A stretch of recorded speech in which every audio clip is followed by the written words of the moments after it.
వర్ధిల్లాలి జర్నలిస్టుల ఐక్యత, వర్ధిల్లాలి జర్నలిస్ట, కల్పించాలి జర్నలిస్టులకు భద్రత, వర్ధిల్లాలి జర్నలిస్టుల ఐక్యత.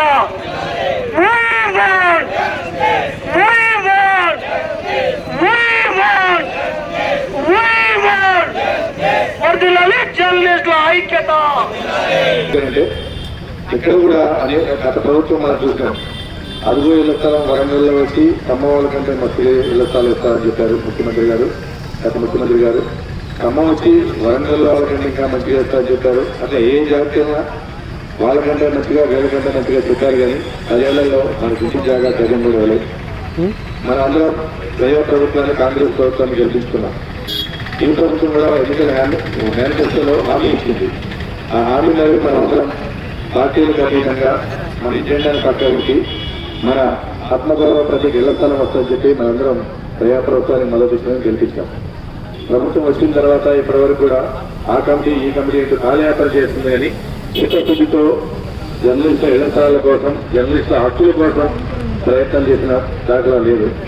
ఏదో మనం ఏదో హడావుడి చేసినప్పుడు, మన పాదయాత్ర చేసినప్పుడు, లేకపోతే ఆందోళన చేసినప్పుడు మంత్రి గారు లేకపోతే ఏ ఎమ్మెల్యేనో ఇంకొకరు ఇన్ఛార్జ్ మంత్రి ప్రకటన తప్ప అది స్పష్టంగా కార్యరూపంగా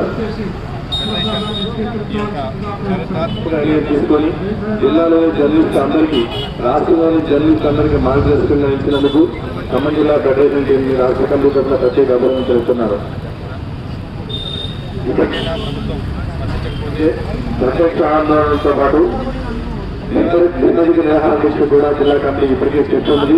అధికారులు కూడా స్పష్టం చేసింది. కాబట్టి ఇక మా ఎమ్మెల్యేలను, మా ఆశయాలను, మా బాధలను అర్థం చేసుకొని ఇక్కడే మన ఉప ముఖ్యమంత్రి గారు ఈ జిల్లాకు చెందిన వారే, తమ నాయకులు గారు ఈ జిల్లాకు చెందిన వారే. స్వాగతానికి పలికినటువంటి కాంగ్రెస్, తెలుగుదేశం, టీఆర్ఎస్ పార్టీ నాయకులందరికీ కూడా హృదయపూర్వక నమస్కారాలు. ఈ రోజున ఒకటే మరి కబీర్ గారు కానీ, శ్రీనివాస్ రెడ్డి గారు కానీ ఆధ్వర్యంలో మరి ఖమ్మం నుంచి రాష్ట్ర ఇది ఈ పునాది జర్నలిస్టు సమస్యల కోసం పోరాడే యొక్క పునాది మన ఖమ్మం జిల్లాలో మొదటి కంటే యావత్ దేశ రాజకీయాల్లో కానీ ఈ రోజున మరి జర్నలిస్టు సమస్యల పరిష్కారం కోసం వీళ్ళు నడుము బిగించడం చాలా ఈ సందర్భంగా వారు కోరినటువంటి కోరికలు సమంజసమైన కోరికలే.